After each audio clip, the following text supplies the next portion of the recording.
Emerald memories, Hyderabad का हरा भरा इतिहास। हैदराबाद, मोतियों का शहर, एक शहर जो इतिहास और संस्कृति से भरा है। लेकिन एक समय था जब हैदराबाद अपनी हरियाली के लिए भी जाना जाता था। विशाल जंगल जमीन पर छाए हुए थे, जहां तक नजर जाती हरियाली ही हरियाली। हवा साफ और ताजी थी, जंगली फूलों की खुशबू हवा में महकती थी। जंगल एक अभयारण्य थे, अनगिनत जीवों का घर। पेड़ों पर पंछी गाते थे, हिरण मैदानों में चढ़ते थे, बाघ और तेंदुए जंगल के सबसे गहरे हिस्सों में घूमते थे। ये एक नाजुक संतुलन था। प्रकृति सद्भाव में फलती फूलती थी। ये जंगल सिर्फ पेड़ और जानवर नहीं थे, ये हैदराबाद की पहचान का एक अहम हिस्सा थे। स्थानीय लोगों का इन जंगलों से गहरा नाता था। उन्हें इनकी छाया में सुकून मिलता था, इनकी शांति से प्रेरणा। इन जंगलों की कहानियां पीढ़ी दर पीढ़ी चली आ रही हैं। हर कहानी इनके रहस्य को और बढ़ाती है। कंक्रीट का जंगल बढ़ता गया, शहर बनने से कुदरत का नुकसान। लेकिन समय अपने साथ बदलाव लाया।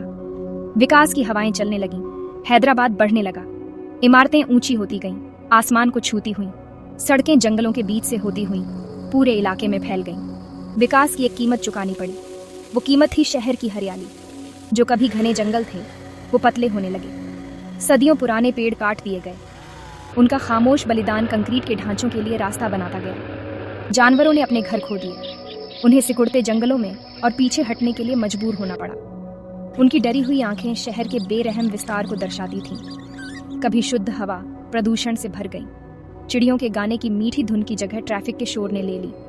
शहर की विकास की प्यास कभी न बुझने वाली थी। हर गुजरते दिन के साथ हैदराबाद का हरा आवरण कम होता गया। गायब होता हरा आवरण।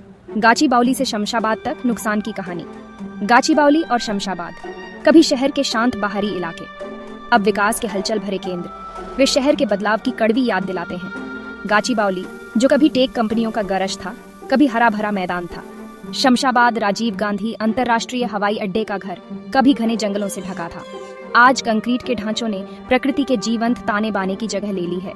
बदलाव तेज रहा है, ये बेरहम रहा है। इन इलाकों की कहानी हैदराबाद में हो रहे बदलाव का एक छोटा सा उदाहरण है। इन इलाकों से होकर बहने वाली कभी साफ धाराएं और झीलें अब प्रदूषित हैं। हवा में निर्माण की धूल और गाड़ियों का धुआं भरा है। कुछ बचे हुए पेड़ खामोश गवाह के रूप में खड़े हैं।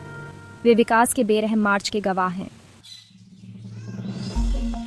चौथा भाग, झीलों पर छाया सन्नाटा।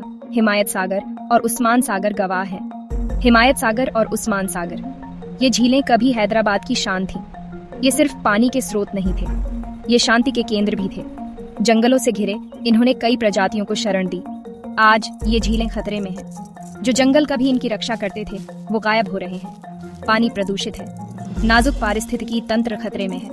इन झीलों की दुर्दशा विकास की पर्यावरणीय कीमत की एक गंभीर याद दिलाती है। हिमायत सागर और उस्मान सागर खामोश प्रहरी के रूप में खड़े हैं। वे अपने आसपास हो रहे विनाश के गूंगे गवाह हैं। उनका कभी साफ पानी हैदराबाद के बदलते परिदृश्य की गंभीर वास्तविकता को दर्शाता है।